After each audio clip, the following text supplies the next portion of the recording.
Buenas tardes, nosotros somos el equipo número 1 y les hablaremos sobre el aborto. Comenzaremos hablándoles un poco sobre los antecedentes del aborto. La noción del aborto varió a lo largo de la historia, así como las actitudes ante esta práctica, desde la tolerancia hasta la prohibición. Comenzaremos hablando del llamado Papiro de Evers, que se redactó cerca del año de 1500 a.C. En este papiro se mencionaban recetas para tener el embarazo en el antiguo Egipto. Algunas de ellas incluían recetas tales como comer fruta inmadura, como dátiles y cebollas trituradas como miel. Asimismo, también existía un segundo papiro, que era llamado el papiro de Cajún. El papiro de Cajún sugería recetas que tenían como método el consumir excremento de cocodrilo para poder prevenir el embarazo, así como para poder interrumpirlo. En China, Persia e India se han encontrado excavaciones arqueológicas donde se han hallado instrumentos que se usaban para practicar abortos. Sin embargo, hasta principios del siglo III se comenzó a imponer una moral precristiana en el mundo grecorromano. En ese entonces, el aborto no era considerado ni crimen ni delito. Esta era una cuestión meramente de la mujer. Sócrates lo consideraba un derecho materno. Los hombres no tenían ni voz ni voto en estos asuntos. El aborto se encontraba ampliamente difundido en todas las clases sociales, era moralmente aceptado y no era considerado como delito. Para algunos filósofos, como Aristóteles, el feto comenzaba a vivir recién a 40 días de la concepción si era masculino y a los 80 días si era femenino. En antiguos textos romanos, como Naturalis, Historia de Plinio el Viejo, se habla de métodos abortivos. Estos textos hablan de plantas con funciones abortivas. Algunas de las plantas mencionadas es la ajedrea, otra es la silfio, que crecían en colonias cerca de Grecia. En otros casos se sometían a procedimientos quirúrgicos. El aborto por lo general era realizado por una comadrona y a veces por la propia mujer embarazada. Nunca o casi nunca eran por médicos. En el siglo I a.C., el poeta Ovidio llegó a comparar los peligros y las heridas de la guerra para hombres con los peligros de los abortos para una mujer. Es importante entender y mencionar que ninguno de sus métodos eran seguros. Más allá de su posible eficacia en el acto abortivo, las personas que lo practicaban corrían un gran riesgo al comprometer su salud física y mental, llevando incluso a la pérdida de sus vidas. Los romanos culpaban a las mujeres cuando su pareja no podía tener hijos, y este era el motivo más habitual de los divorcios. Su función social era ser madre. Aquellas personas que se condenaban al aborto a menudo lo hacían para proteger los derechos de propiedad del padre, avasallados por la decisión de la mujer. Por último, como dato curioso, en el siglo II, el médico griego Sorano de Feso ya hablaba de un aborto terapéutico en caso de que la gestación pusiera en peligro la vida de la gestante. En esos casos se privilegiaba la vida de la madre, porque el nonato no se consideraba como un ser formado. Buenas tardes, compañeros. Yo les vengo a exponer el marco teórico de nuestro trabajo. Para empezar, tenemos el concepto de aborto.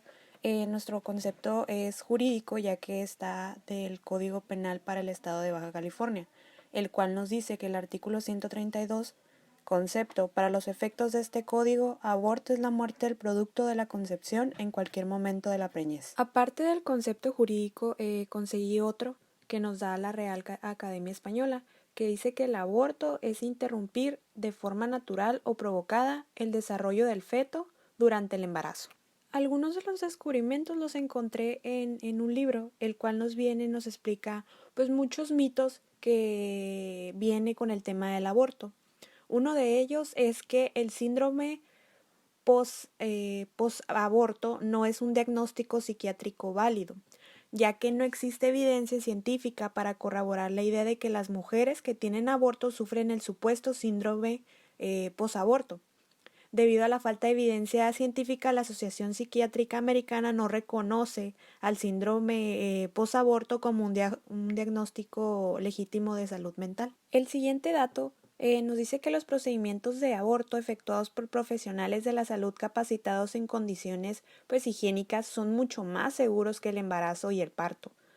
La Organización Mundial de la Salud calcula que en el 2018 unas 358.000 mujeres del mundo murieron por causas relacionadas con el embarazo y el parto, como hemorragia, trastornos hipertensivos, sepsis, infecciones, anemia y parto obstruido. Cálculos anteriores de la OMC que reflejan los datos para el 2003 indican que 66.500 muertes atribuidas a las complicaciones relacionadas con el aborto inseguro. Según la Organización Mundial de la Salud, el aborto realizado en condiciones inadecuadas o aborto inseguro es la interrupción de un embarazo realizada por alguien sin la capacitación o las habilidades pues necesarias para efectuar el procedimiento de manera segura o que ocurre en un ambiente que no cumple con los mínimos requisitos médicos o ambas cosas. El último caso es donde nos viene a decir cuando las mujeres tienen acceso a servicios de aborto seguro, legal y a precios asequibles, se reduce pues drásticamente las tasas de muerte y lesiones maternas atribuibles pues al aborto inseguro. Las leyes restrictivas que penalizan el aborto no impiden que las mujeres obtengan abortos inseguros para interrumpir embarazos no deseados. El marco jurídico que regula a los servicios de aborto afecta directamente a la seguridad del procedimiento del aborto. En lugares donde el aborto no es permitido por la ley, los servicios no son regulados y no se pueden ofrecer abiertamente. En los países donde el aborto es ilegal, el riesgo de muerte y lesión de las mujeres que buscan servicios de aborto es en promedio 30 veces más alto que en países donde el aborto es permitido por ley. Escogí esta noticia que sucedió pues aquí en México, donde negó el aborto a una menor de 13 años que pues es víctima de un abuso, ya que cada año 520 menores sufren una agresión sexual en México, según los datos recogidos en un informe de Comisión Ejecutiva de Atención a Víctimas. En 9 de cada 10 casos la violación se ejerce contra una mujer. Pues este es el caso de Citlali, donde es una joven indígena de 13 años, denunció un 16 de mayo haber sido violada por un compañero de trabajo de su padre. Aquel lunes la muchacha, que vive en una comunidad de bajos recursos en el norteño estado de Sonora, no había ido a clases porque las escuelas del país celebraban el Día del Maestro. El hombre llegó a la vivienda donde se encontraba sola y abusó de ella. Unas horas después, acompañada de sus hermanos, la menor acudió a la comisaría, donde los exámenes certificaron la violencia física y el daño psicológico, por lo que el mismo Ministerio Público imputó al agresor por el delito de violación agravada. Según ha denunciado, en ningún momento las autoridades le ofrecieron la pastilla anticonceptiva de emergencia o un tratamiento para evitar que sufriera alguna infección de transmisión sexual. Tampoco le informaron de su derecho a interrumpir el embarazo en caso de que éste ocurriera. En todo México, pues el aborto está permitido en caso de violación. Sin embargo, el juez que recibió el caso reclasificó el delito como estupro, lo que significa que la joven engañada habría dado su consentimiento y las autoridades de salud estatales le negaron ahora el acceso al servicio. Mediante un comunicado, la Secretaría de Salud indicó que da seguimiento y atiende la situación de la niña indígena, pero que el embarazo no se puede interrumpir por no estar clasificado como violación. Bueno, yo voy a hablar sobre el aspecto social del aborto. Voy a entrar un poco a las estadísticas a nivel mundial, ya que esto es una problemática no solo local, sino es algo que afecta a todo el mundo. A nivel mundial ocurren casi 180 millones de embarazos anualmente y aproximadamente una cuarta parte de estos se resuelve por medio de un aborto inducido, es decir, que más del 25% total de los embarazos en todo el mundo es interrumpido. En los últimos 2 años se realizaron aproximadamente 26 millones de abortos legales y 20 millones de abortos ilegales en todo el mundo, lo que nos lleva a una tasa mundial de 35 abortos por cada 1.000 mujeres entre 15 y 44 años de edad. Una estimación más reciente señala que anualmente ocurren entre 30 y 50 millones de abortos inducidos a nivel mundial, con lo que se tiene una tasa de 40 a 50 abortos de este tipo por cada 1.000 mujeres en edad fértil. Aquí puse una tabla era la tasa entre el 2015 y 2019, eh, que varía pues el porcentaje de los embarazos no planeados que termina normalmente en aborto. Nos dice sobre los países de ingresos bajos, países de ingresos medios y países de ingresos altos. La variación es pues que en los países de ingresos bajos pues es más alta. Ahora voy a entrar a las estadísticas en México.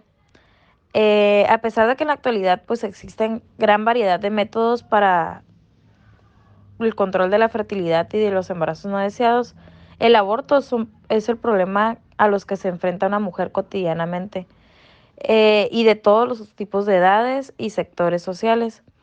De acuerdo a una estimación, el 40% de los embarazos en México son no deseados, o sea, es una gran cantidad de las mujeres que salen embarazadas sin querer estarlo, estimándose que el 17% terminan en abortos inducidos, pues por lo mismo de que son embarazos no deseados, y el 23% restante en nacimientos no deseados.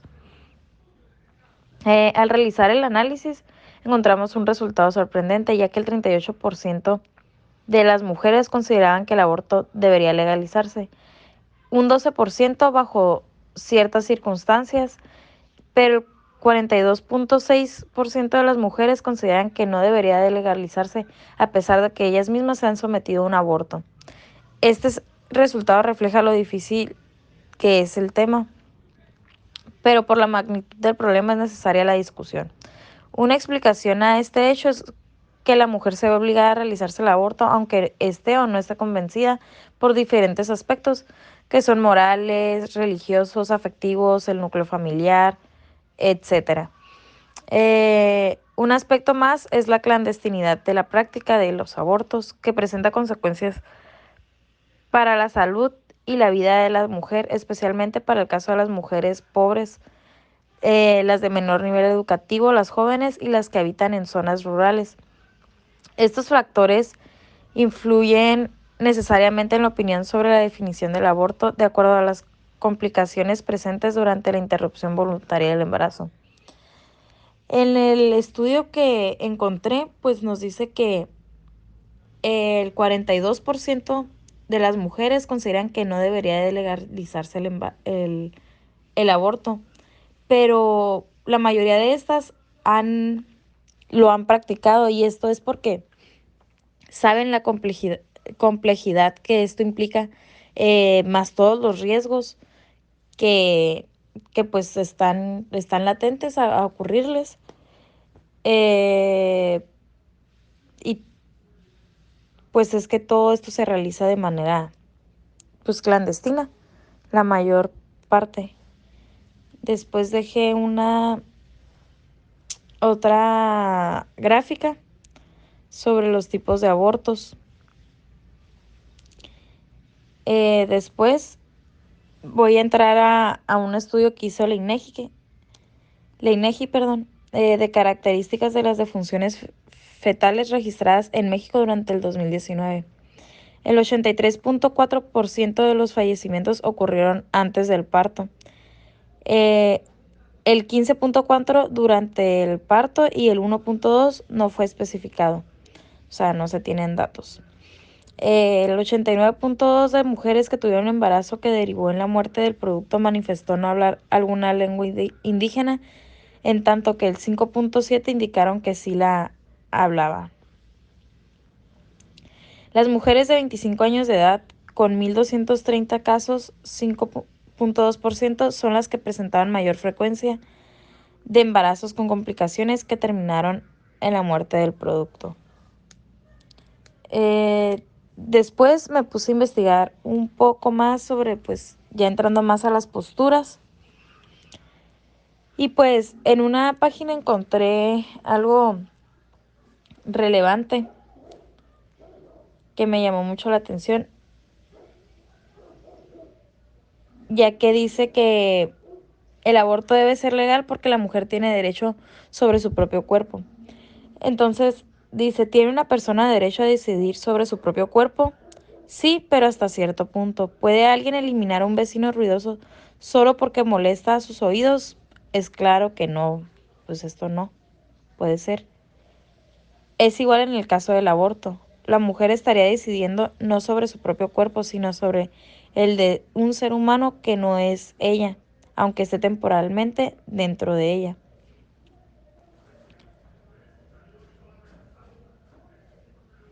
Después encontré algunos motivos por los que la gente está a favor del aborto. Uno sería la penalización de los servicios de salud únicamente para las mujeres, incluido el aborto. Es una forma de discriminación en contra de las mujeres. Dos, es una forma de prevenir las consecuencias de los embarazos de las menores que tienen efectos sobre la salud física y mental de las niñas adolescentes. Convertirse en madres a una edad tan temprana puede perjudicar su futuro porque muchas se ven obligadas a abandonar sus estudios y eso las empuja a la pobreza y la ignorancia. Durante las primeras semanas del embarazo, el embrión o feto no está lo suficientemente desarrollado para equipararse a una persona, ya que el embrión es la etapa inicial del desarrollo y pasa a ser un feto a partir de la 8ª semana. 4. De ser legal el aborto, se evitaría la muerte de miles de mujeres. 5. Al ser legal el aborto, las mujeres tendrían derecho a ser atendidas en instituciones públicas de manera gratuita y evitarían la clandestinidad de esta práctica. Éticos del aborto en los diferentes grupos sociales. La familia y el aborto. Coincidimos en que el primer grupo social a analizar es la familia, puesto que es el primer grupo social con el que tenemos contacto al nacer, además de que es ahí en donde se constituye la formación de la personalidad de cada uno de sus miembros y es considerado el pilar sobre el cual se fundamenta el desarrollo psicológico, social y físico del ser humano. Se reconocen diversos factores asociados con la elección del adolescente de inducirse al aborto, entre ellos ser menor de edad, ser solteras, tener un nivel educativo, tener menor nivel socioeconómico y la deserción escolar. Asimismo, la relación de confianza con los padres influye en la probabilidad de continuar con el embarazo. Además de otros aspectos de la vida, se refleja en la pobre interacción con la familia, por lo que suele recibir consejos de terceros, mientras que los padres muestran una falta de preocupación por las actividades de los adolescentes. Aspecto religioso. El principal hallazgo de la investigación realizada consiste en la existencia de diferentes tipos ideales de posicionamientos en los sacerdotes que fueron entrevistados, no siempre puros, sino en algunos casos mezclados en una misma postura, por lo que se pueden identificar 4 tipos de posicionamientos de los sacerdotes ante la despenalización del aborto en la Ciudad de México. Número 1. El conservador, totalmente apegado a la doctrina religiosa. Aquí el aborto es considerado un pecado capital igual a la muerte, al asesinato o al homicidio, que afecta moralmente a las personas y la llena de culpa. 2. El ilustrado, que recupera los lineamientos cristianos y los combina con los planteamientos propios del pensamiento racional moderno. Sus argumentos tienden a constituirse en una especie de posicionamiento híbrido, en el que confluyen 2 o más posturas y se muestra una predisposición positiva a la apertura de la Iglesia ante el aborto. 3. El crítico moderado, que si bien reconoce los principios doctrinarios, en su discurso incorpora reflexiones de orden social y político. El aborto se explica como un fenómeno siempre presente, pero que actualmente adquiere características específicas debido a que la misma sociedad ha cambiado. 4. El abierto, o secular, que presenta argumentos que incluso justifican la despenalización del aborto, y aquí los mandatos de la Iglesia no son cerrados ni únicos, sino que tienen que ser permisivos siempre y cuando se respete el valor superior de proteger la vida. La cultura y el aborto. Durante las últimas 3 décadas, distintos sectores sociales han elaborado iniciativas para liberalizar las leyes sobre el aborto, las cuales han enfrentado a la franca oposición de la Iglesia Católica y los grupos más conservadores de la sociedad mexicana que defienden el derecho a la vida desde la concepción y pugnan por leyes aún más restrictivas. Argumentos morales y religiosos contra la interrupción del embarazo bajo cualquier circunstancia han entorpecido la discusión pública sobre el aborto e impedido que la sociedad mexicana en su conjunto tenga una percepción clara sobre sus repercusiones sociales y sanitarias. Por otro lado, distintas encuestas de opinión sobre el aborto han mostrado que buena parte de los habitantes del país tienen opiniones que no coinciden con las de la Iglesia Católica y otros grupos conservadores. El aborto, lejos de implicar libertad, es una tragedia comunitaria, puesto que el embarazo no deseado no es un fracaso individual de la mujer, sino de los vínculos afectivos que la llevan a percibir de esa manera su situación. Por tanto, siendo un fracaso social, exige una responsabilidad colectiva. Idealistas, liberales y conservadores ante el aborto. En el debate sobre el aborto, generalmente predominan 2 clases de argumentaciones, una que podría denominarse liberal, porque favorece la decisión personal frente a cualquier otro valor, y otra que puede definirse como conservadora, porque busca el mantenimiento del status quo. Los puntos de vista liberal y conservador difieren fundamentalmente en la forma de concebir el aborto y la legalidad. En la siguiente tabla podemos ver el corte conservador y liberal en 3 acepciones, las consideraciones del aborto. El conservador niega toda posibilidad de que sea legal y el liberal considera necesario que el aborto sea legal aun con las circunstancias permitidas a voluntad propia. En cuestión de legalidad, el conservador dice que el aborto es siempre un crimen y por lo tanto no puede ser legal. El liberal presenta la ley como la máxima autoridad social. Los calificativos al otro bando. El conservador opina que los liberales son seres faltos de valores, decadentes e inmorales. Y el liberal considera al conservador como hipócrita, pues se ostenta como defensor del bien común y de los más altos valores morales, pero cometen injusticias con tal de imponer su punto de vista. Buenas tardes, compañeros y maestro. Mi nombre es Silvia Ríos y yo les voy a hablar sobre el aspecto jurídico del aborto. Es bien sabido que en la actualidad se encuentra penalizado el aborto en nuestra legislación mexicana. Sin embargo, existe una reforma que se dio en el Código Penal Federal en abril del 2007, donde se permite el aborto inducido por libre decisión de la mujer únicamente en la Ciudad de México y siempre y cuando sea antes de la 12ª semana de gestación, además de las causales de excluyentes de responsabilidad que menciona el artículo 148 del presente código, que ya tenemos una noción de los mismos porque también las menciona el artículo 136 de nuestro Código Penal del Estado.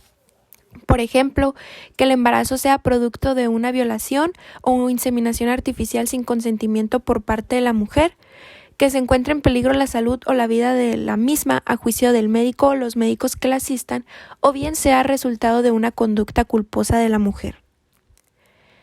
El derecho comparado. Decidimos utilizar la legislación de Chile y Paraguay, 2 países de América Latina que, como México, prohíben el aborto y solo lo aceptan cuando se trate de salvaguardar la salud o la vida de la madre. En el Código Penal de la República de Chile se aprobó la ley conocida como Ley de Aborto en 3 causales en el año 2017, que señala cuáles son las causas que se puede producir un aborto legal, por ejemplo, cuando se encuentra en peligro la vida de la madre. En casos de inviabilidad fetal, que esto es cuando el embrión o el feto padezca una alteración estructural congénita o genética. Quedará a juicio amplio de la madre si abortar o no, y en los casos de violación. Hasta antes de que entrara en vigencia esta ley, las interrupciones del embarazo estaban totalmente penalizadas en todos sus aspectos. Por otro lado, el Código Penal de Paraguay, en su artículo 352, segundo párrafo, prevé solo una causal de excluyente responsabilidad. Esto es únicamente cuando se trata de la muerte indirectamente del feto por parte del personal médico, si esto fuera necesario o inevitable para desviar un peligro serio para la vida o salud de la madre. La CNDH, en un comunicado de prensa que realizó en septiembre del presente año, señaló cuáles son los derechos humanos que se vulneran en relación a que el aborto se encuentre penalizado, que son, por mencionar algunos, el derecho a la vida, los derechos sexuales y reproductivos de las mujeres, el derecho a la igualdad y a la no discriminación, el derecho a la salud y a la atención médica, el derecho a la libertad y la privacidad, y por último y no menos importante, el derecho a la libertad de pensamiento, conciencia y de religión. Y por explicarlos un poco, hace mención al derecho a la vida porque, si bien es cierto, nuestra legislación mexicana protege la vida del producto. Sin embargo, la CNDH señala que la evidencia es clara, ya que las leyes que restringen el aborto son las mismas leyes que empujan a las mujeres a someterse a abortos inseguros o clandestinos, lo que lleva muchas veces en consecuencia las muertes de las mismas a causa de estos abortos. Los derechos sexuales y reproductivos de las mujeres, esto es porque el aborto ilegal influye ampliamente en el libre control de nuestro cuerpo, es decir, de elegir ampliamente cuántos hijos queremos tener y cuándo tenerlos. El tercer derecho se ve vulnerado porque cuando se obliga a las mujeres a continuar con embarazos no deseados, dichas consecuencias ponen necesariamente a las mujeres en una situación de desventaja, por ejemplo, en un ámbito económico y profesional, ya que es bien sabido que en la práctica son más las mujeres que enfrentan a dichas dificultades que en cambio los hombres. El cuarto derecho a la salud y a la atención médica. Este derecho se ve vulnerado porque, por ejemplo, en el caso de México, donde no existe un acceso a servicios de un aborto legal y seguro, y por lo contrario, sí existen 1000 barreras para acceder a otros servicios de salud reproductiva, como es el caso de los anticonceptivos. Esto produce muchas veces embarazos no deseados y por consecuencia se practiquen abortos inseguros. El quinto derecho a la libertad y privacidad. Estos derechos se ven vulnerados porque las mujeres son muchas veces disuadidas de solicitar ayuda médica a causa del temor a ser denunciadas a las autoridades por medio de los doctores u otros profesionales de la salud si estos llegan a sospechar la acción ilícita de la mujer. Y por último, el sexto derecho es que la fe, si bien es cierto, la fe es un asunto sumamente personal, como lo debe de ser el aborto. Por tanto, respecto al aborto no se puede obligar a que las mujeres cumplan con leyes basadas exclusivamente en doctrinas de fe, pues esto es violatorio a ya mencionados derechos. Para finalizar nuestra exposición, como equipo concluimos lo siguiente. Como bien se puede observar, hemos encontrado diversos puntos de vista en relación al tema del aborto, sobre si este debe ser legal o no. Cada punto de vista se vierte desde una perspectiva diversa, tanto religiosa, moral, ética, jurídica, perspectiva de género, entre otras. Abordando la perspectiva desde el punto religioso, esta acción resulta ser inaceptable porque ellos consideran que existe vida desde el momento de la concepción, y si analizamos la perspectiva jurídica, dice que un ser humano es aquel que al nacer adquiere derechos y obligaciones. Es por ello que existen posturas encontradas, porque desde la perspectiva que lo veas, ambas tienen validez, ya que es el sentir y el pensar de cada individuo. Es por ello que nosotros no llegamos a la conclusión de tener una postura en contra o a favor. Más bien respetamos la postura de cada persona, ya que cada postura es válida, claro, si es respaldada con sabiduría.